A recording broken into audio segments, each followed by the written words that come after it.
मित्रों, जैसा कि आप जानते हैं कि उत्तर प्रदेश की अधिकांश परीक्षाओं में और उत्तर भारत की अधिकांश परीक्षाओं में हिंदी के बगैर कोई पेपर होता नहीं है, कोई एग्ज़ाम होता नहीं है। तो हमको ध्यान देना है कि हिंदी में सुधार करना है। तो हिंदी की शुरुआत आज हम कर रहे हैं नए सिरे से।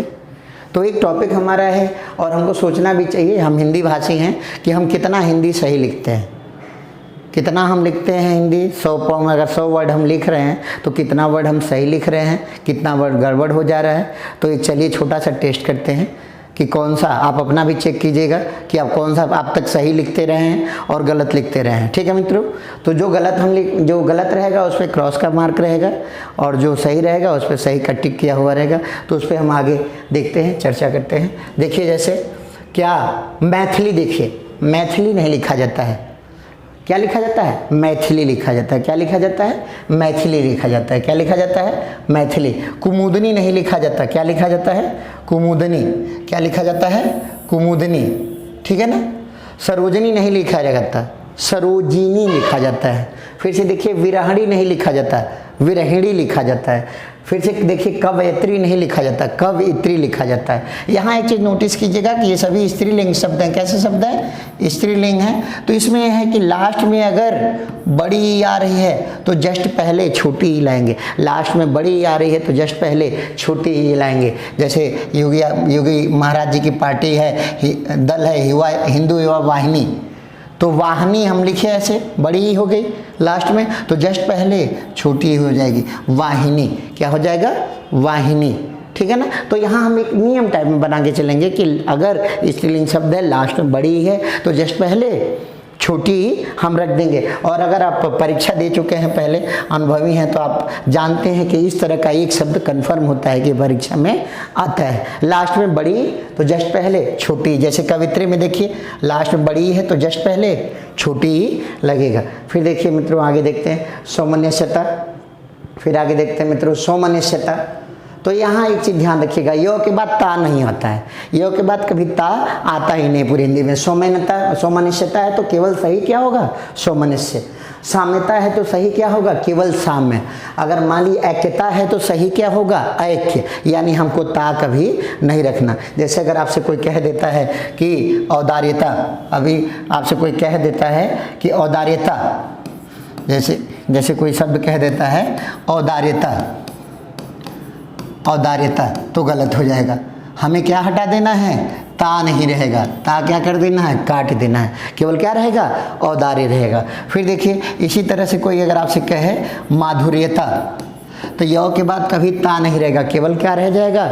माधुर्य रह जाएगा। ठीक है सर। फिर देखिए आगे देखते हैं, अपराधी का विलोम निरपराधी नहीं होता है। अपराधी का विलोम निरपराधी नहीं होता है। यहाँ देखिए निरपराधी नहीं होगा, ठीक है ना, न तो निरापराध होगा, क्योंकि ये क्या होगा? निर्धन अपराध।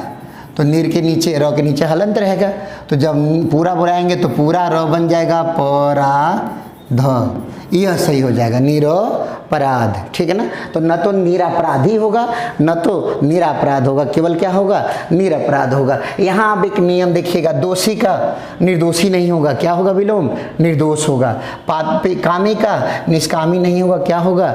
निष्काम होगा। फिर देखिएगा पापी का निष्पापी नहीं होगा, क्या विलोम होगा? निष्पाप होगा। तो देखिए मित्रों यहाँ एक नियम बना लीजिए, अगर आगे नी लग गया, अगर आगे नी उपसर्ग लग गया है तो लास्ट में बड़ी की मात्रा नहीं रहेगी। कहीं भी देख लीजिए बड़ी की मात्रा नहीं रहेगी। निर्दोषी गलत हो जाएगा, निष्कामी गलत हो जाएगा, निष्पापी गलत हो जाएगा। केवल क्या होगा? नी लग गया तो बड़ी की मात्रा नहीं लगेगी। चलिए मित्रों आगे देखते हैं एकलौता। तो एकलौता कोई शब्द नहीं होता है, एकलौता। इसी तरह से एक तारा कोई शब्द नहीं होता है, एक तारा। आप खुद सोचिए कितना हम लोग बोलते हैं, कितना सही बोलते हैं, कितना गलत बोलते हैं। फिर देखिए अहिल्या कोई शब्द नहीं होता, शुद्ध शब्द क्या होता है? अहल्या। इसी तरह से द्वारिका कोई शब्द नहीं होता, शुद्ध शब्द क्या होता है? द्वारका। अगर आप दिल्ली गए हो तो जानते हैं द्वारका सेक्टर के बारे में, तो द्वारका कहा जाता है, न कि द्वारिका। अब देखिए इसी तरह से मित्रों, सृष्टि से शब्द बनेगा तो सृष्टा नहीं बनेगा। सृष्टि से क्या नहीं बनेगा? सृष्टा नहीं बनेगा। क्या बनेगा? सृष्टा बनेगा। इसी तरह से दृष्टि से दृष्टा नहीं बनेगा। क्या बनेगा? दृष्टा। तो हमेशा याद रखिएगा, सृष्टि से सृष्टा और दृष्टि से दृष्टा, ये दोनों शब्द बनते हैं। फिर आगे देखते हैं मित्रों कि पुनर्जागरण, यह बड़ा इंपॉर्टेंट है। पुनर्जागरण बड़ा इंपॉर्टेंट है। अब एक नियम यहाँ छोटा सा ध्यान रखिएगा कि पूरा ऐसे ही देहाती भाषा में लिख लीजिए, पुनर्जागरण, ऐसे लिख लीजिए।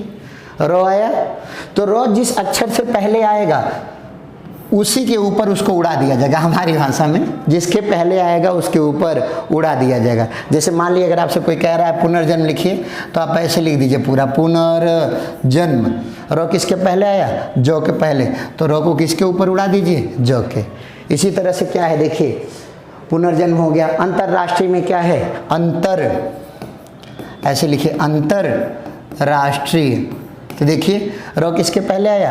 रो के पहले, इसीलिए इसको रो के ऊपर उड़ा दिया जाएगा। तो कहने का मतलब क्या है, ये आधा रो का जो कॉन्सेप्ट है, ये जिसके पहले आएगा उसके ऊपर इसको रख दिया जाएगा। जैसे देखिए निर्विकार है तो निरविकार, तो वो के पहले रो आ रहा है तो वो के ऊपर उड़ेगा। किसके ऊपर उड़ेगा? हमारी भाषा में वो के ऊपर उड़ेगा।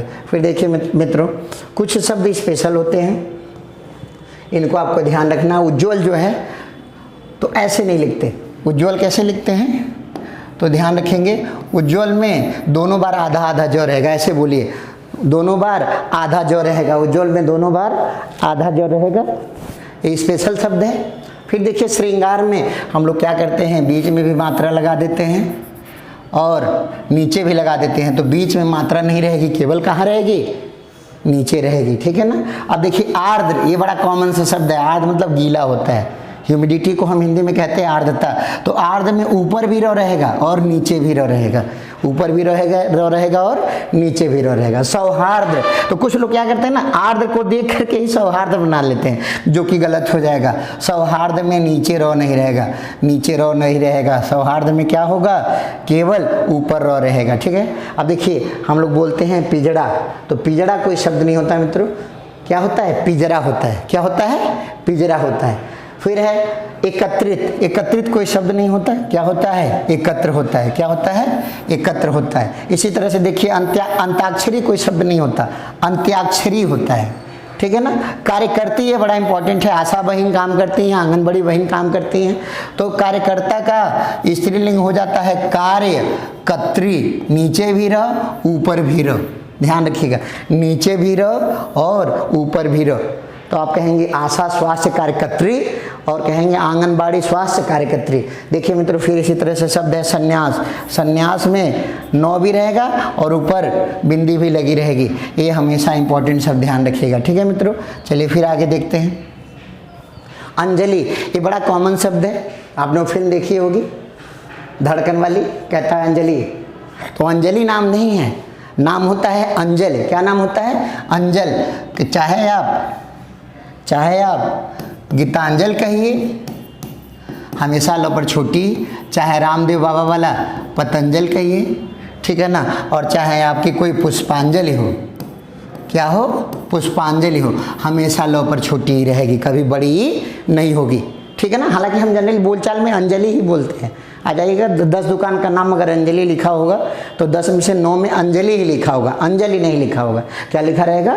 अंजल लिखा रहेगा, अंजलि लिखा रहेगा। ये बड़ा कॉमन सा मिस्टेक है। इसी तरह से देखिएगा वाल्मीकि, तो ये गलत हो जाएगा, वाल्मीकि नाम था इनका। कालिदास गलत है, क्या नाम था? कालिदास सही नाम था। अंतर्ध्यान गलत है, कहते हैं इतना कहकर भगवान अंतर्धान हो गए, तो गलत हो जाता, अंतर्धान होगा। क्या होगा? अंतर्धान। और ये बड़ा विवादित एक शब्द है निरोग, नौ पर छोटा ई रोग, लेकिन ये गलत हो जाएगा। संधि जब करेंगे निधन रोग का, जो लोग थोड़ा संस्कृत पढ़े होंगे वो जानते हैं, तो जब संधि होगी तो ये बड़ा नी में कन्वर्ट हो जाता है निरोग। ये हमेशा ध्यान रखिएगा, बड़ा नी वाला ही क्या होता है? सही होता है। फिर देखेंगे मित्रों, आगे है अतैव। तो अतैव में अतैव नहीं लिखते हैं, यह विसर्ग संधि का उदाहरण ये भी है। इसमें क्या होता है? अतएव लिखते हैं। क्या लिखते हैं? अतएव लिखते हैं। इसी तरह से उपरोक्त गलत शब्द है, सही क्या होता है? उपर्युक्त। जैसे कैसे? उपरिधन उक्त, जो ऊपर कहा गया है, ये अण संधि है तो इसका उदाहरण हो जाता है क्या? उपर्युक्त। तो क्या हो जाएगा सर? उपर्युक्त। इसी तरह से देखिए, जब हम इक प्रत्यय लगाते हैं, इक प्रत्यय लगाते हैं तो जैसे समाज है तो सामाजिक बनता है, सामाजिक नहीं बनता, क्या बनता है? सामाजिक। यानी जो पहला शब्द होता है, जो पहला शब्द होता है वो बड़ा हो जाता है, बड़ा हो जाता है, ठीक है ना? क्या हो जाता है? बड़ा हो जाता है।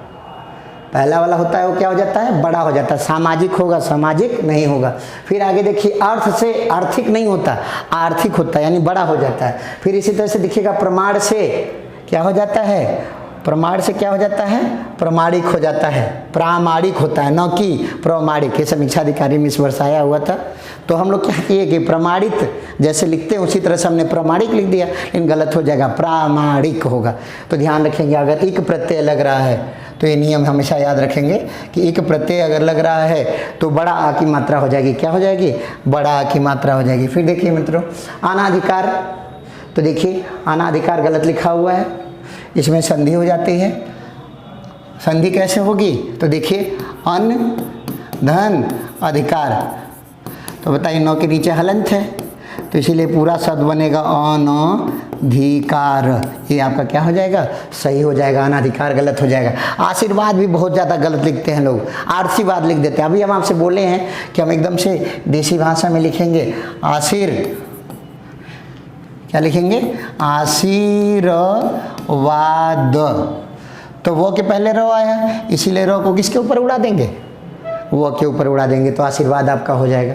चलिए मित्रों, फिर आगे देखते हैं। इसी तरह से तरु छाया है तो बीच में चौ आ जाता है, क्योंकि विसर्ग संधि का उदाहरण है। तरु छाया में बीच में चौ लाना पड़ता है। द्वंद्व जो है, तो द्वंद्व में क्या होता है? दोनों में वो रहेगा। द्वंद्व में क्या रहता है? दोनों में वो रहता है। अंतर्द्वंद्व, प्रतिद्वंद्व, जो भी बनाना चाहे, द्वंद्व में दोनों में वो बना रहता है। इसी तरह से देखिए, अत्याधिक। तो अत्याधिक नहीं होता, ये है संधि। अतिधन अधिक, ये भी अण संधि है तो ये हो जाता है अत्यधिक। आ की मात्रा नहीं रहती है, आ की मात्रा नहीं रहती है। फिर देखिए, मंत्री का बहुवचन। तो मंत्रिमंडल नहीं होगा, जब बड़ी की मात्रा लगी है मंत्री में, लेकिन जानते हैं जब बहुवचन बनाएंगे ना तो छोटी की मात्रा हो जाएगी, मंत्रिमंडल हो जाएगा। इसी तरह से मंत्री परिषद हो जाएगा, न कि मंत्री परिषद। तो मंत्री तो सिंगल है तो मंत्री होंगे, लेकिन अगर बहुवचन में आ जा रहे हैं तो मंत्रिमंडल या मंत्री परिषद हो जाता है, ठीक है ना? अब देखिए, पूज्य। जैसे हम पत्र लिखते हैं, कहते हैं पूज्य पिताजी को सादर प्रणाम, तो या तो पूज्य पिताजी होंगे, नहीं तो पूजनीय पिताजी होंगे। कुछ लोग क्या करते हैं, दोनों का संधि कर देते हैं, ऐसे लिख देते हैं पूजनीय पिताजी, तो ये गलत हो जाएगा। या तो खाली पिताजी को क्या लिखिए? पूज्य, नहीं तो क्या लिखिए? पूजनीय। या तो पूज्य लिखे, नहीं तो पूजनीय लिखिए, लेकिन पूजनीय नहीं लिखना है, ठीक है ना? चलिए मित्रों, फिर आगे देते हैं। इसी तरह से हम पत्र लिखते हैं तो कहते हैं, नीचे लिखते हैं आपका भवदी। तो या तो आपका लिखिए तो सही है, या तो भवदी लिखे तो सही है। दोनों मिलाकर लिखेंगे तो क्या हो जाएगा? गलत हो जाएगा, ठीक है मित्रों? आगे स्वास्थ्य, ठीक है ना? अब स्वास्थ्य की बात करता है ना तो थोड़ा सा अंग्रेजी का यूज कर लीजिएगा। तो स्वास्थ्य जो होता है उसको, हेल्थ को स्वास्थ्य कहते हैं, ठीक है ना? तो स्वास्थ्य होता है तो हेल्थ, और कहते हैं स्वस्थ, तो ये हो जाता है हेल्दी। क्या हो जाता है? हेल्दी। तो हेल्दी होगा तो स्वस्थ होगा, खाली क्या होगा? स्वस्थ होगा। और हेल्थ होगी तो क्या हो जाएगा? स्वास्थ्य हो जाएगा, ठीक है ना? अब देखिए, कृपया। बहुत सारे लोग कृपया गलत लिखते हैं, पूरा होता है कृपया। पूरा क्या होता है सर? कृपया। अनेकों कोई शब्द नहीं होता। लोग कहते हैं मैंने तुमसे अनेकों बार कहा, शब्द होता है अनेक। जैसे भगवान के अनेकों नाम है बोलेंगे तो गलत हो जाएगा। कहना होगा आपको कि क्या? अनेक, भगवान के अनेक नाम है। अनाधिकार गलत है, अनाधिकार सही हो जाएगा। अभ्यंतर गलत है, अभ्यंतर होगा। फिर वही संधि, जब शब्द ना समझ में आए ना तो तुरंत संधि कर लीजिए। अभिधन अंतर, तो फिर से देखिए वही संधि हो गई, कौन सी? यण संधि, अभ्यंतर हो जाएगा। साधु नहीं होता है, साधु बाबा नहीं होते, साधु होता है। क्या होता है? साधु होता है। आधीन नहीं होता, अधीन होता। कई लोग जानते हैं आधीन का ना ऐसे पराधीन लिखा रहता है ना, उसी को देख करके कह देते हैं कि पराधीन का विलोम आधीन, लेकिन ये गलत है। पराधीन से आधीन से मतलब नहीं है, सीधा सीधा शब्द होता है भारत अंग्रेजों के अधीन था, न कि आधीन था। क्या था? अधीन था। फिर देखिए स्वावलंबी नहीं होता। फिर जब न समझ में आए ना तो तुरंत संधि कर लीजिए, स्वधन अवलंबी, स्वधन अवलंबी। तो क्या हो जाएगा साहब? स्वावलंबी। क्या हो जाएगा? स्वावलंबी। यानी स्वावलंबी गलत है और स्वावलंबी क्या हो जाएगा? सही। बादाम, ये तो किसी का गलती नहीं हो सकता है, आजकल बड़ा फेमस है काचा बादाम। तो बादाम नहीं, बादाम नहीं होता है, गाने वाले ने फेमस कर दिया। वैसे भी हमको पता था बादाम होता है, कच्चा बादाम, गाना सुने ही होंगे, हो सकता है रील भी बनाए हो आप। देखिए ब्रिज भाषा नहीं होती है, ब्रज भाषा होती है। हम लोग का नाम ना ब्रिज के नाम पे ही लोग ब्रिजेश रख देते हैं, बहुत सारे लोगों का नाम, हालांकि नाम में व्याकरण का कोई नियम नहीं है, लेकिन फिर भी ब्रिजेश नहीं लिखना चाहिए। क्या लिखना चाहिए? ब्रजेश लिखना चाहिए। इसी तरह से भास्कर बड़ा कॉमन है, खटखोड़ वाला ख लोग बना देते हैं, लेकिन होना क्या चाहिए? भास्कर, सड़क वाला। जैसे आपने पेपर पढ़ा होगा दैनिक भास्कर, तो देखिएगा ऐसे लिखा रहता है दैनिक भास्कर, ठीक है ना। तो मित्रों अभी हमने इतने शब्दों की चर्चा की, तो आप खुद अपने आप को आंकिए, मूल्यांकन कीजिए कि हम कितना सही हिंदी लिखते हैं, कितनी गलतियां हमसे होती हैं। फिर हम नेक्स्ट वीडियो में मिलेंगे। सादर धन्यवाद।